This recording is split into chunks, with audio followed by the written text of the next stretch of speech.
Well, are transgender people being killed left and right and in mortal danger of homicide? That's what the White House wants you to think.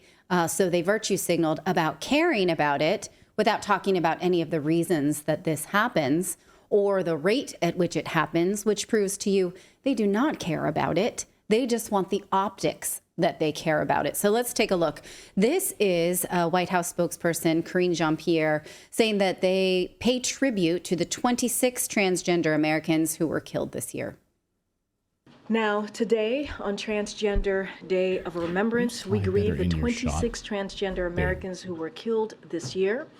Year after year, we see that these victims are disproportionately Black women and women of color. No one should face violence, live in fear, or be discriminated against simply for being themselves. As the president said, there's still more to do to meet the promise. And it's why this administration has taken urgent action to strengthen rights and protect the safety of transgender Americans and all LGBTQ+ Americans. As we mourn the loss of lives that have been taken too soon, we must also recommit ourselves to never stop fighting until all Americans can live free from the discrimination and also from hate. Okay. Oh, wow. Okay. So, it's an epidemic, apparently. Yes. In fact, the Human Rights Commission has called it an epidemic, and they've labeled it as such. But what's interesting is that she's talking about grieving these 26 transgender Americans and making sure that they never fall victim to hate and discrimination. Except those are not the things that actually get those people killed. We're going to look at the real things that keep them killed. But let's just talk about this number for a second, because I can't stand it when people are innumerate, which means it's like illiterate, but you can't understand numbers when you're innumerate. 26 is not a very high murder rate for all of the millions of Americans out there. Let's compare it with some other things, which, as far as I know, do not have a National Remembrance Day from the White House. I just made a little list off the top of my head. 5,000 to 10,000 people per year die of choking. There's no Remembrance Day for that. At least close to 2,000 people per year die of domestic abuse. There is a White House Remembrance Day for that. About 1,200 people per year die of jaywalking. That's a high risk. That's a relatively high risk. It represents, I think, about 30% of pedestrian deaths. So don't do it, first of all. And second of all, do we need to remember those people? What about electricity fires? 450 people per year die of that. Yeah, in fact, 23 in New York this year alone now, thanks to e-bikes. E-bikes. Oh, yes, that's true. So maybe there should be an e-bike Remembrance Day at the White House. Yeah, you're almost just as likely to die from e-bike fires than you are being transgender. Construction worker accidents. That also is something that happens a lot. 109 people per year, according to the Bureau of Labor and Statistics. So when we are putting things in perspective of things that get commemorated by the White House in order to make them stop, 26 is a pretty low number. Sherry right? Wilson in our chat says, what about Chicago every weekend? Yeah. Why don't you have a Chicago Remembrance Day every day? Because that's how many people are dying. Every Monday, you should have a Chicago Remembrance Day, because that's how many people just died in Chicago this weekend. Now, that was just a short list of things that I, could think of. You can add your own, of course. The only thing on this list that the White House commemorates is domestic abuse, which they said last March, 2022, was September of 2022, domestic abuse awareness and prevention. So the rest of those items, the White House does not remember tearfully, nor do they make a press release saying that they're going to give more rights to the victims. Here's a statement from the president about Transgender Day of Remembrance, saying, there's no place for hate, discrimination. These are the kind of things that get people killed. But these are not the kind of things that get transgender people killed. So let's take a look. Now, what we're trying to look at here is a little bit hard to see because the White House doesn't give us a list of who is on those 26 transgender murders. But the Human Rights Campaign yesterday on this same Transgender Remembrance Day released this report saying that that number is 33.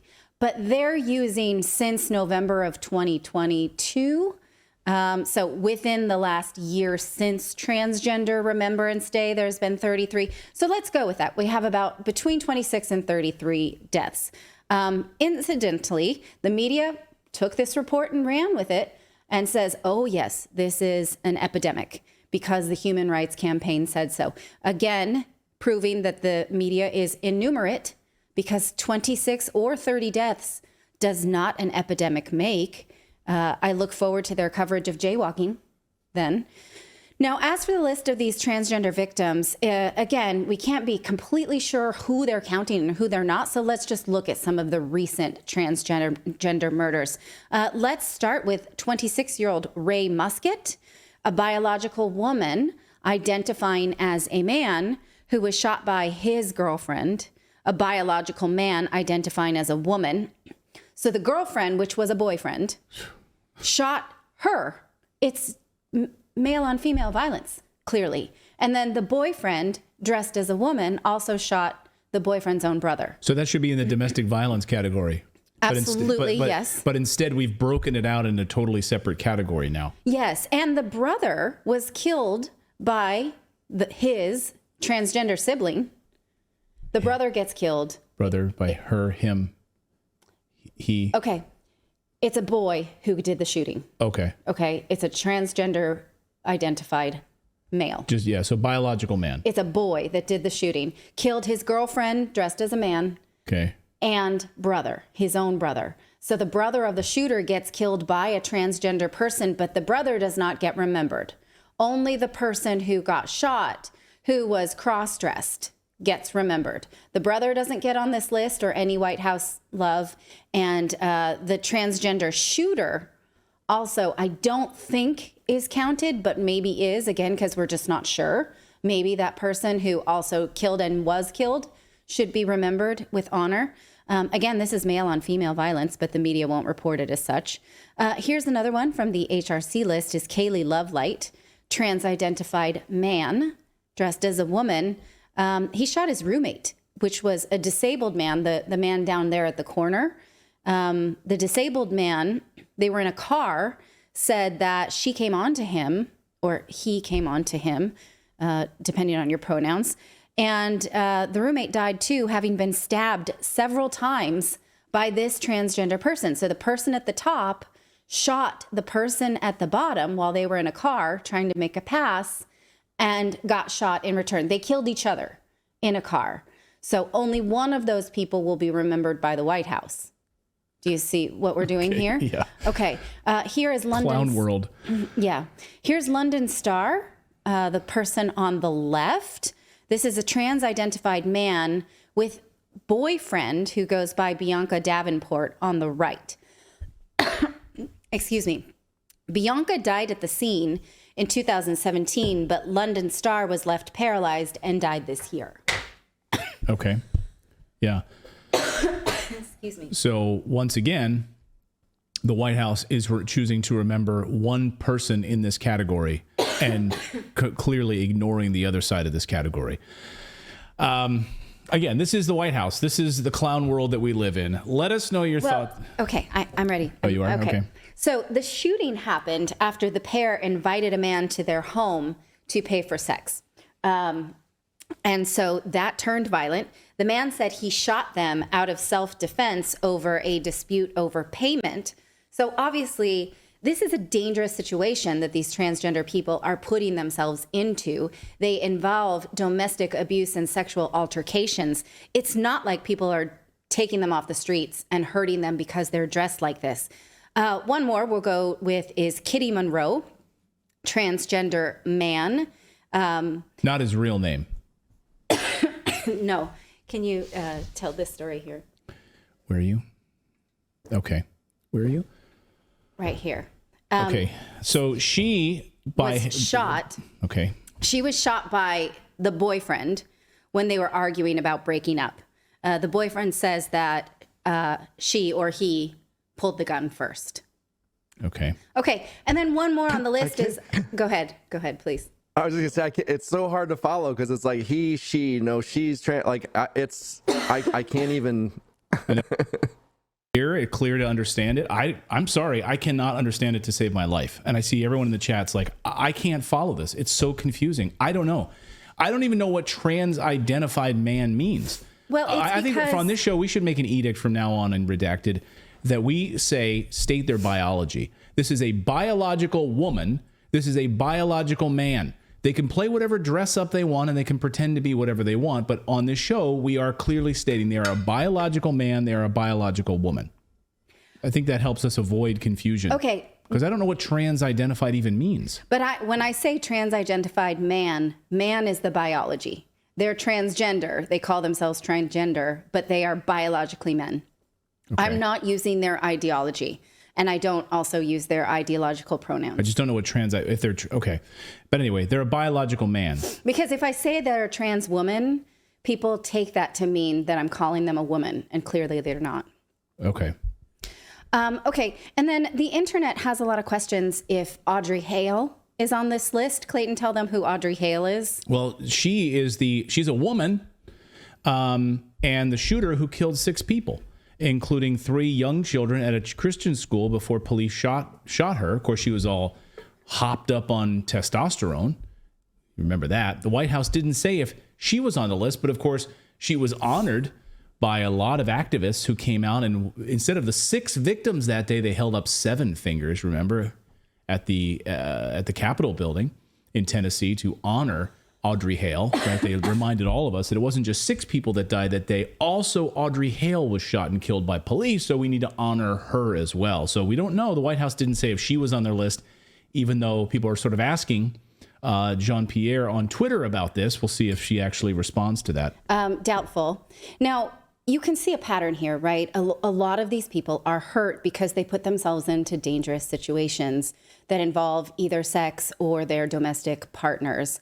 And, I think that it's worth remembering that a lot of times they're hyped up on pharmaceuticals that cause wild mood swings and erratic behavior. And they also they are also highly likely to be poor, so they don't have a lot of access to social help programs. By that, I mean a doctor who can see if these medicines are working well, maybe a therapist who can talk to them about some of the ways. So the White House is saying like, oh, well, now that we say this, that we can promote, we can tune down your hate so that we can help these people. Well, really, if you want to help these people, you would address these issues, which is sexual deviance. That's dangerous, right? These dangerous sexually deviant situations that usually happen in the dark, in these clandestine places with gun violence. We need to talk about that. We can talk about how they are often drug fueled. And again, acknowledge that transgender hormones make people incredibly unstable and prone to violence. And you would acknowledge that transgender individuals, again, are more likely to be poor and have less access to good doctors and therapy that maybe they would need in order to avoid putting themselves in dangerous situations. Now, am I saying that every transgender person that gets killed put themselves in a dangerous situation? Clearly not. Clearly, some people are victims of hate, but the majority are not. One person on this list was killed literally while jaywalking at night. Presumably, we don't think the driver thought that they were transgender and hit them because of that, right? And so what are we doing here? Are we helping by using the White House as a platform for this? Does it actually help anybody if you're not going to talk about the reasons? Clearly not. If we're not going to talk about these reasons that made them unsafe, then it's just for the White House to pat itself on the back. It's ridiculous. Yeah, there's a trans person walking down the street, they get hit by a car, and they're included in the statistic because they're trans. That's what they decided to go with. Well, this specific instance was a hit and run, so maybe they can spin it as like, oh, they must have saw that he didn't look right in that skirt, and it's kind of like the COVID deaths. Okay. They died in a car wreck, but they had COVID. Yeah. Right. And if you look at the language that's sort of calling these people heroes, fallen heroes, as if they were living a brave life, and then, it sort of dishonors the struggle that they're living with. If you're the kind of person who is, in these domestic situations and you're stabbing other people over violent sex altercations, you're not a hero. You need help, right? Those are the kind of people we should help, not hold up and honor so that we get more of that. We need to talk about the ways that this is an unsafe and unstable way to live, in large part by a lot of people who don't have the support of maybe these sort of middle upper class transgender youth that are going to fancy clinics. This is something completely different. We pretend it's the same. It's clearly not. Thank you so much for watching this segment here at Redacted. We are live every day at 4 p.m. Eastern Time, trying to share the stories that the mainstream media will not cover. You should also come over and join our community of Redacted Rebels over at redacted.inc. That's our private locals community where we can share exclusive content that we simply cannot share here on YouTube. Come over and join the rebellion together right now by going to redacted.inc. We'll see you next time.